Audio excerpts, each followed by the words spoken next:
और जब से पुतिन ने यूक्रेन के नए टुकड़े करने का ऐलान किया है, वोलोदिमीर ज़ेलेंस्की के पास ऑप्शन खत्म होते जा रहे हैं। ये हम क्यों कह रहे हैं, दरअसल बताते हैं। पूरा मामला है वो इस तरह से निकलकर सामने आ रहा है कि ज़ेलेंस्की को इजराइल से झटका लगा है। रूस ने ड्रोन से हमलों के लिए ईरान की मदद दी है और ईरान के ड्रोन से यूक्रेन में तबाही मचानी शुरू भी कर दी है। तो ज़ेलेंस्की ने सोचा कि ईरान का दुश्मन उनकी मदद जरूर करेगा, क्योंकि दुश्मन का दुश्मन दोस्त माना जाता है। और इसीलिए ज़ेलेंस्की ने फौरन इजराइल को फोन लगाया और ईरान के ड्रोन अटैक को रोकने के लिए इजराइल से एयर डिफेंस सिस्टम की मांग की, लेकिन इजराइल ने ज़ेलेंस्की को मदद करने से मना कर दिया। अब ज़ेलेंस्की टेंशन में है, क्योंकि कहा जा रहा है कि यूक्रेन का युद्ध अब अय्यारों वाला मुकाबला बन चुका है। साजिश इतनी ज्यादा है कि कोई अब किसी पर यकीन ही नहीं कर सकता है।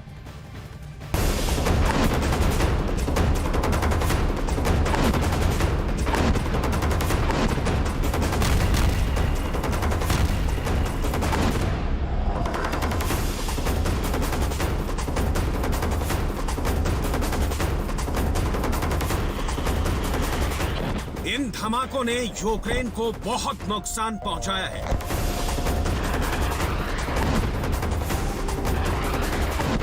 ईरान के ड्रोन किसी भी जगह, किसी भी वक्त अपनी मर्जी से हमला कर रहे हैं।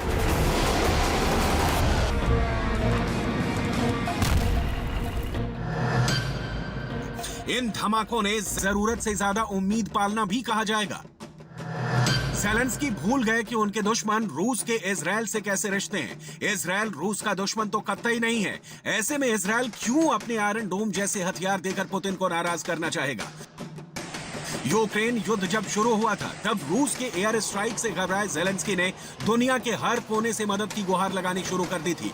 कीव, मारियोपोल और खार्किव में ऐसे ऐसे अटैक हुए कि ज़ेलेंस्की की नींद उड़ गई। ऐसे में शुरुआत में ही ऐसी रिपोर्ट आ रही थी कि यूक्रेन इजराइल से हथियार ले सकता है, लेकिन ऐसा कभी हुआ नहीं।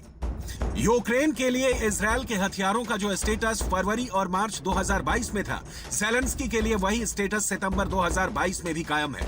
टाइम्स ऑफ इजराइल की रिपोर्ट और डॉशे वेले की खबर दोनों बता रही हैं कि युद्ध की शुरुआत से ही ज़ेलेंस्की इजराइल से हथियार मांग रहे थे, लेकिन उन्हें मिले नहीं। अब सवाल है कि आखिर ज़ेलेंस्की के पास ऑप्शन क्या बचे हैं, क्योंकि डॉनबास के इलाके में राजशुमारी से ये साफ हो चुका है कि वहां की जमीन पर अब रूस का पूरी तरह कब्जा हो चुका है और पुतिन अब वहां से पीछे हटने वाले नहीं हैं।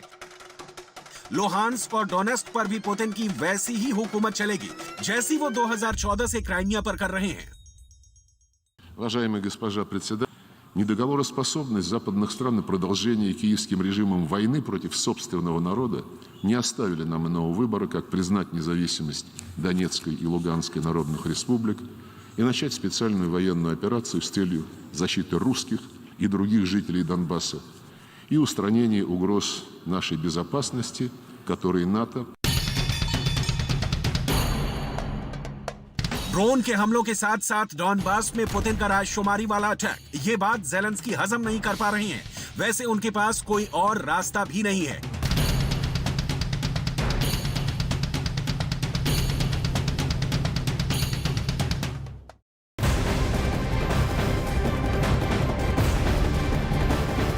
बड़ी खबर आ रही है, बड़ी जानकारी मिल रही है और ये बहुत महत्वपूर्ण है। मौजूदा वक्त में जो जानकारी मिल रही है, ईरान का ड्रोन मार गिराने का दावा किया जा रहा है और यूक्रेन ये वीडियो जारी कर रहा है और इसी वीडियो के जरिए दावा हुआ है। वीडियो जारी कर ये बताया गया है कि उसने ईरान के ड्रोन को माइकोलाइव में मार गिराया है और ये भी जानकारी आ रही है कि यूक्रेन से युद्ध में रूस ईरान के ड्रोन का इस्तेमाल कर रहा है और यूक्रेन की तरफ से ये दावा हो रहा है कि ईरान का ड्रोन उसने मार गिराया है।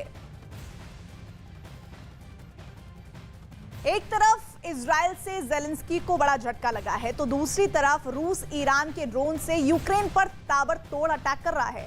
यूक्रेन में हो रहे धमाकों से वोलोदिमीर ज़ेलेंस्की टेंशन में है और इन धमाकों की गूंज अमेरिका तक सुनाई पड़ रही है। इन धमाकों का खौफ ज़ेलेंस्की के बंकर तक पहुंच गया है।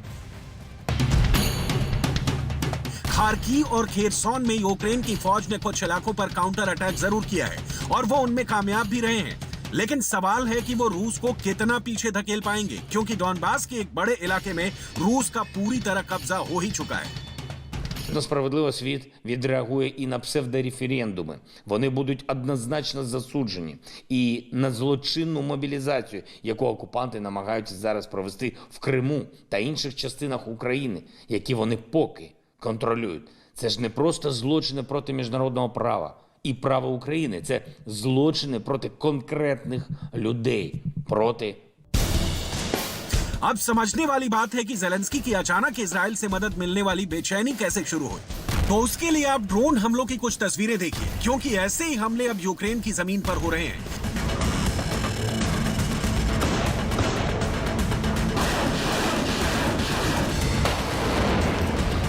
इन धमाकों से वोलोदिमीर जेलेंस्की को बहुत डर लगता है।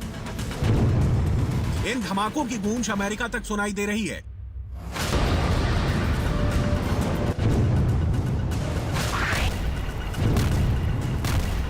इन धमाकों का खौफ जेलेंस्की के बंकर में सबसे ज्यादा है। सवाल है कि क्या इन धमाकों का अगला टारगेट जेलेंस्की का बंकर है? इन धमाकों का जिक्र व्हाइट हाउस में हो रहा है, पेंटागन में हो रहा है। अमेरिका की मीडिया इन धमाकों को लेकर शोर मचाने लगा है।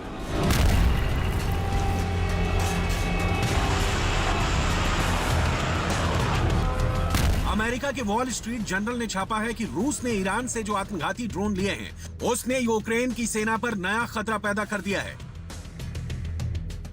न्यूयॉर्क टाइम्स ने लिखा है कि जेलेंस्की के जवाबी हमले को रूस के ड्रोन यानी ईरान से खरीदे गए ड्रोन से कड़ी टक्कर लेनी पड़ रही है। फोर्ब्स की वेबसाइट पर तो यूक्रेन युद्ध में ईरान के ड्रोन वाले खतरे पर लंबी चौड़ी रिपोर्ट छापी गई है। रूस ने ईरान के ड्रोन से सबसे ज्यादा हमले खार्किव के इलाके में करने शुरू किए हैं। यह वो जगह है जहां यूक्रेन की सेना ने 6000 वर्ग किलोमीटर इलाके पर फिर से कब्जा किया है।